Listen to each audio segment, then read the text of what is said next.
in a room full of celebration. He stood alone, no camera turned toward him, no name tag on his seat, just an old Marine jacket, worn thin at the shoulders, and a folded note, pressed close to his heart. No one asked his name. No one offered him a place, because sometimes the quietest man in the room is the one who sacrificed the most to be there, who deserves the front row, the one with the fanciest suit, the biggest donation, or the man who spent a lifetime walking through fire so someone else could stand proudly on that stage. This isn't a story about medals. It's not about recognition, politics, or grand gestures. It's about what happens when one forgotten man is finally seen. He didn't come for applause. He came because his son said, "Dad, I want you in the front row." But what happened next? No one in that auditorium. Let me tell you what unfolded that morning. When 6 Navy SEALs stood up, and silence said more than 1,000 cheers ever could. On a bright Virginia morning, the world was draped in promise, the kind of morning where the sky feels endless, and time seems to pause in reverence. Banners waved in the breeze outside St. Albans College. Families gathered with flowers, suits, gowns, and camera flashes. It was graduation day, the kind of day where every smile feels earned, where pride pours out of the seams of a dress shirt or a pair of polished heels, where every photo is meant to say, "We made it." But among the balloons and bouquets, among the rehearsed speeches and folded programs, stood a man no one noticed, at least not yet.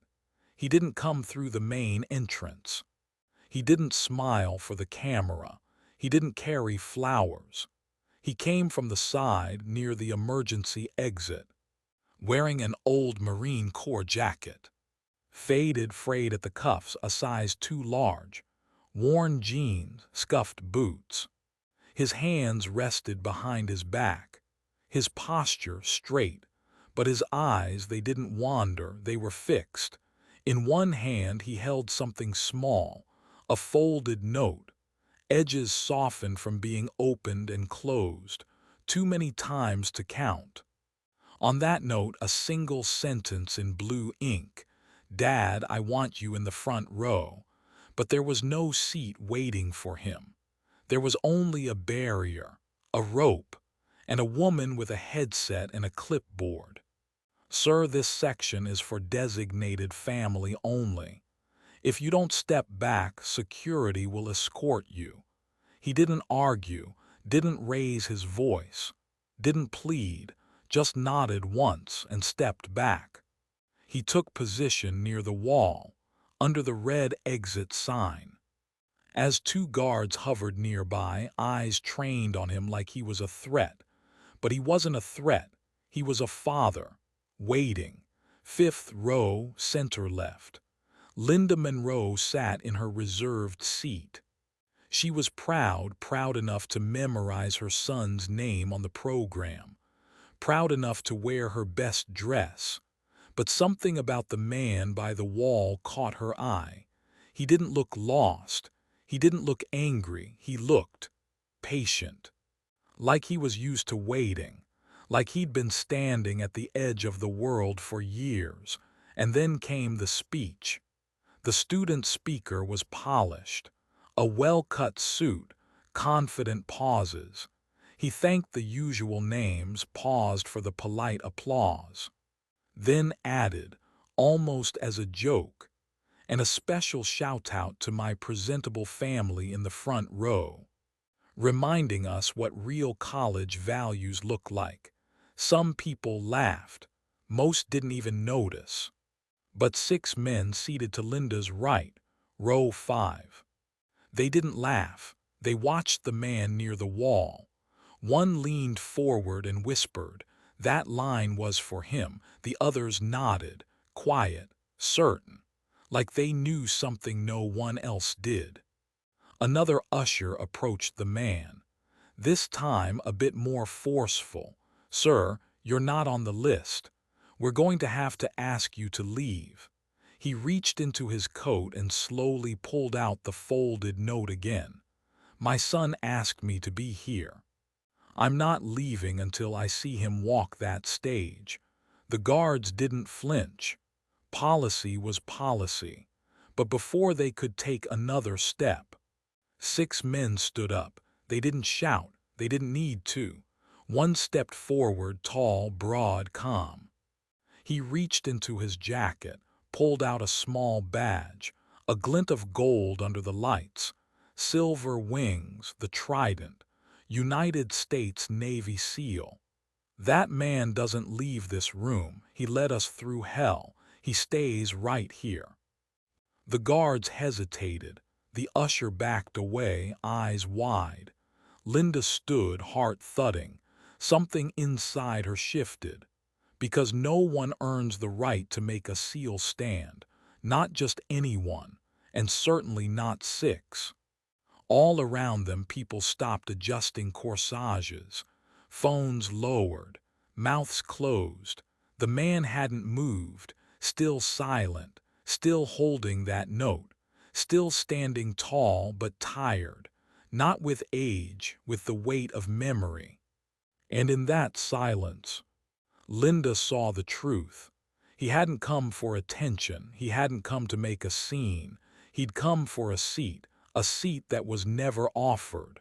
But now, the whole room was standing, and that's when the real story began.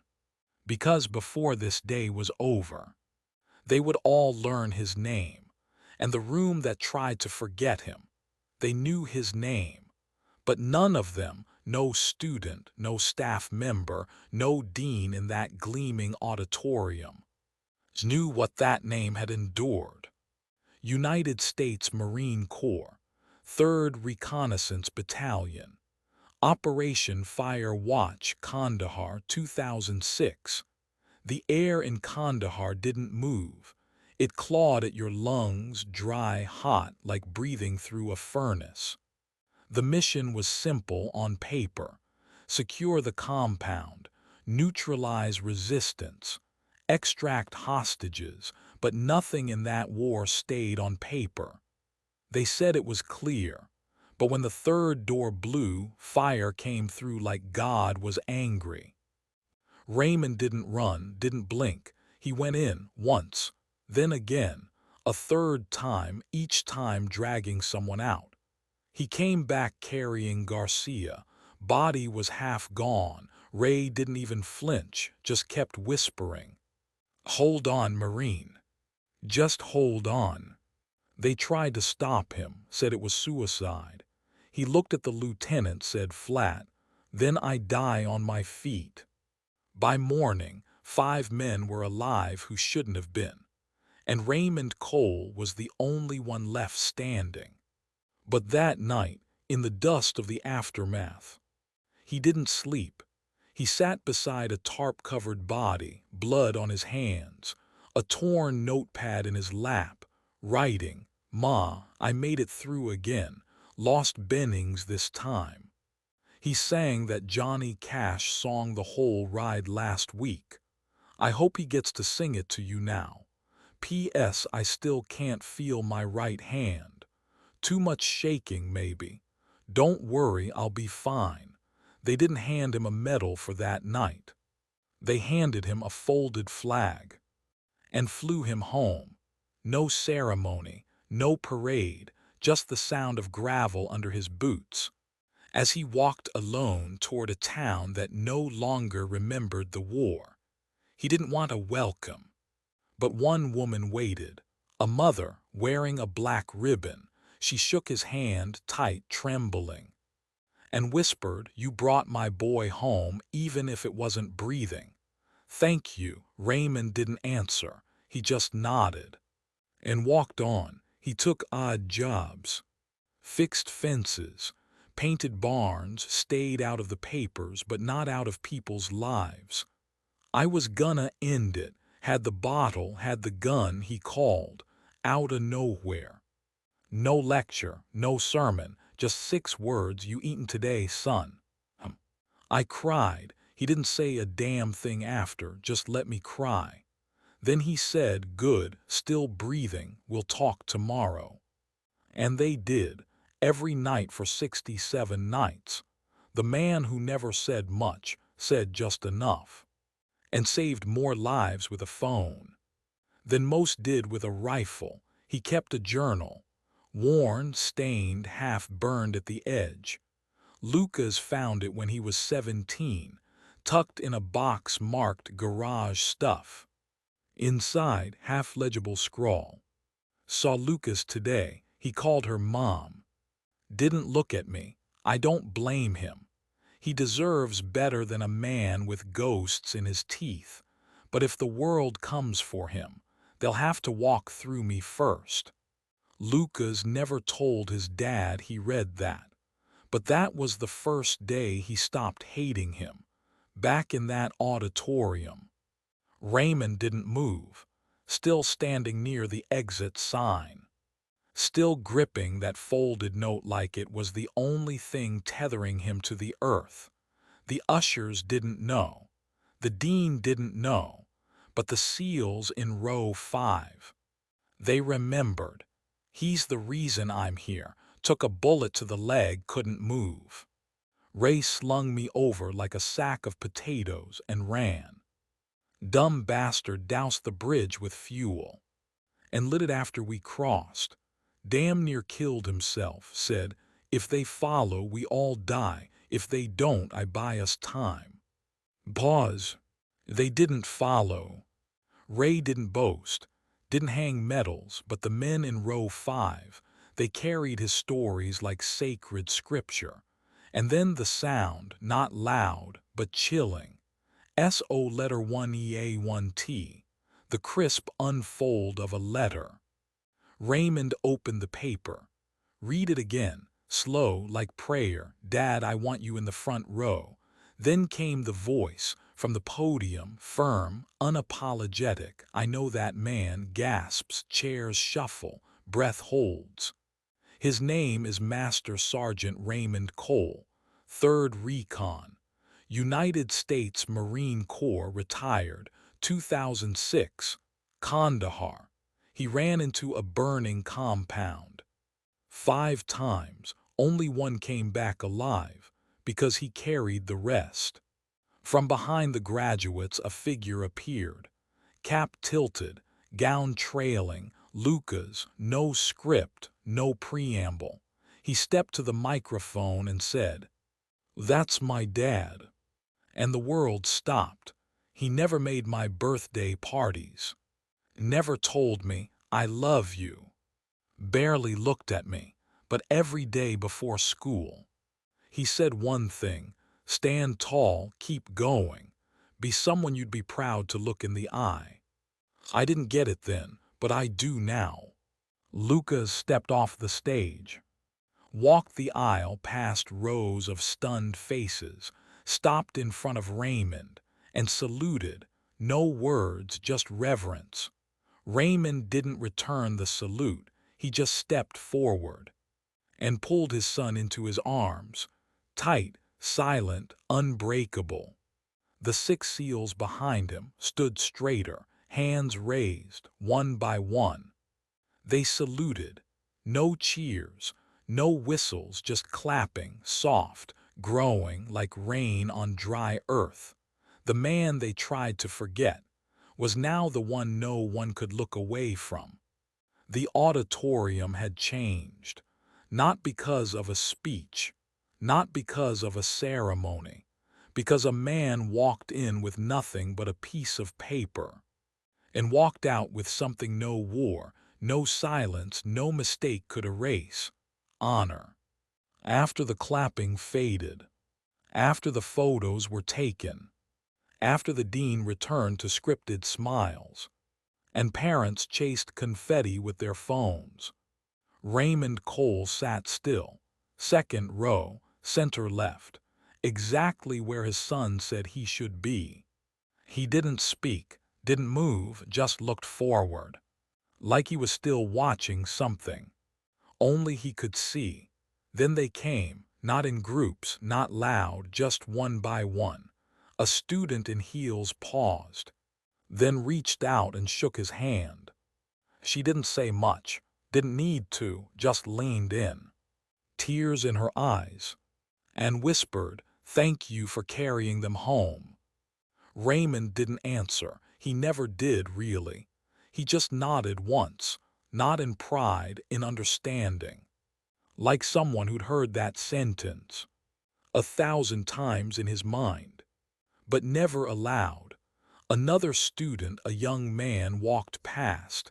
He didn't stop, just laid a hand on Raymond's shoulder for a moment, pressed gently, then moved on. No words, only weight, and that's how it continued. Dozens passed him, some smiled, some couldn't meet his eyes. One kid, barely 18, saluted awkwardly, then disappeared into the crowd, like he was afraid he might cry. By the time the janitors moved in, only one row still stood. The 6 men, the SEALs, still at attention. "You carried us once. We'll stand here till your boy carries you forward." And Lucas did, hand in hand, through the same aisle that once turned his father away. Now cleared, now silent, now sacred. Raymond didn't look back, didn't wave, just walked, like a soldier coming home from a war no one knew he was still fighting. There were no reporters, no front-page photos, no banner headlines, and yet everyone who was in that room left with something they hadn't walked in with: perspective.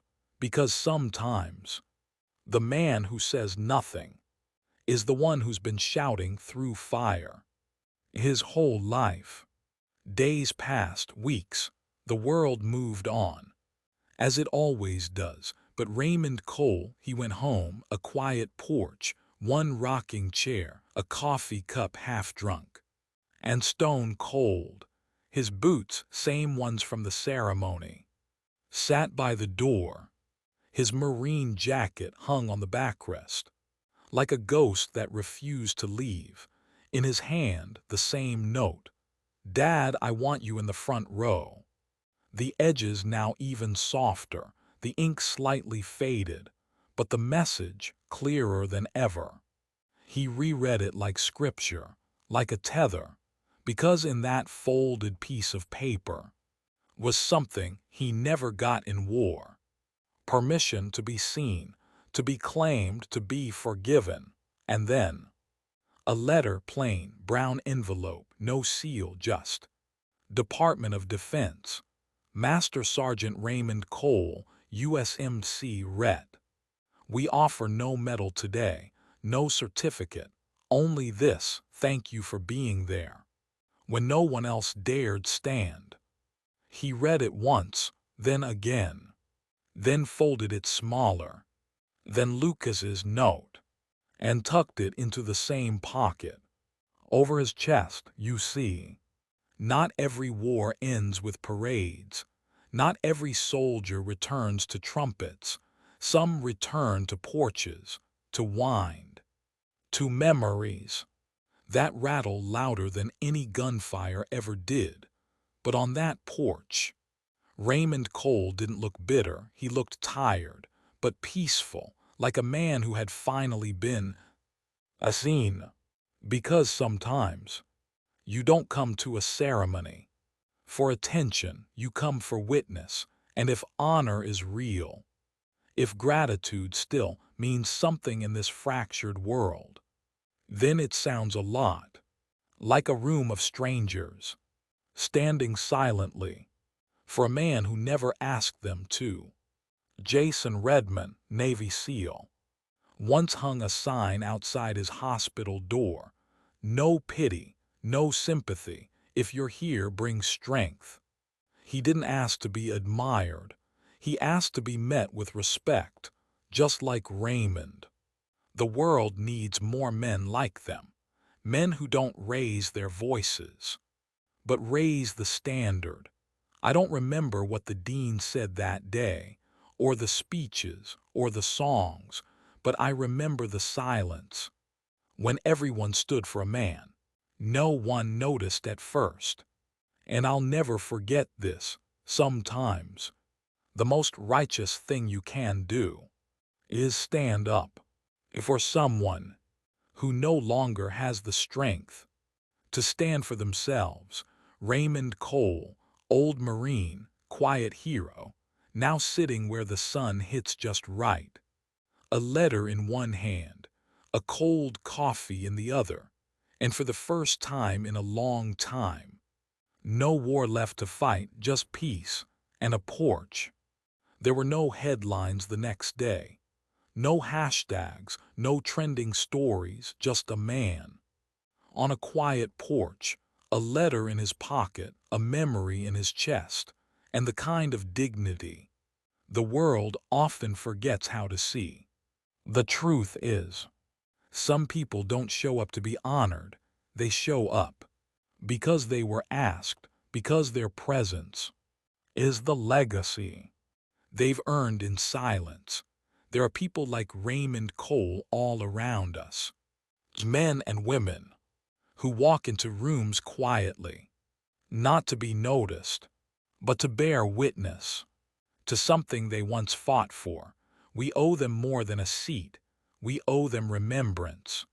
And maybe, just maybe, the most honorable thing we can do is to stand for the ones who can no longer stand for themselves. How many Raymond Coles have we passed by without ever knowing their name? If you've ever seen quiet courage go unnoticed, leave a comment. Let's bring their stories forward. Let's give them the front row.